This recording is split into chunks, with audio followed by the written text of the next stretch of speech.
Hello future doctors, how are you all. So बहुत सारे बच्चों को ये कन्फ्यूजन है कि जो नीट 27 होगा वो सीबीटी होगा या उसमें नंबर ऑफ़ अटैम्प्ट्स लगा दिए हैं, लिमिट्स लगा दिए हैं या फिर एज लिमिट्स लगा दिए हैं। देखो, हम फैक्चुअल बातें करेंगे। जो एज लिमिट्स हैं, जो नंबर ऑफ़ अटैम्प्ट्स, जो लिमिट्स हैं, वो बेसिकली इस साल से नहीं होगा, क्योंकि लैक्स ऑफ स्टूडेंट्स हैं ऑलरेडी जो प्रिपरेशन स्टार्ट कर चुके हैं। अगर ऐसा कुछ होता तो ऑलरेडी पहले बता सकते थे, बट अब ये है कि 9 महीने बाद एग्ज़ाम है तो इतना जल्दी वो नहीं करेंगे। और ऊपर से ये स्टूडेंट्स प्रोटेस्ट चला हुआ है तो सारे वन बिजी ऑलरेडी, वो शो नहीं कर रहे बीजेपी वाले, बट बेसिकली वो उनका माइंड बिल्कुल डाइवर्ट हो चुका है अच्छे तरीके से।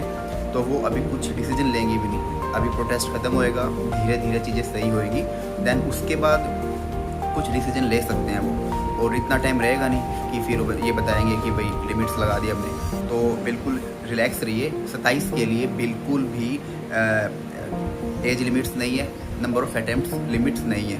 हाँ, सीबीटी की हो सकता है, अभी ऑफिशियली एनटी की साइड पर कुछ नहीं है कि सीबीटी होगा या ऑफलाइन होगा।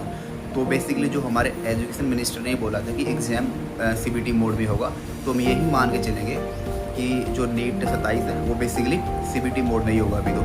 अगर बट उसके लिए भी ये कि मोर देन 90% है वो सीबीटी ही होगा, लेकिन 1 to 2% है, यू कैन से 5-10% है वो हो सकता है ऑफलाइन हो। वो इसलिए है क्योंकि इतनी इंफ्रास्ट्रक्चर नहीं है गवर्नमेंट के पास, जो हमारी भारत सरकार है, तो इतनी इंफ्रास्ट्रक्चर नहीं है, तो वो नहीं हो सकता जहाँ तक मुझे लगता है।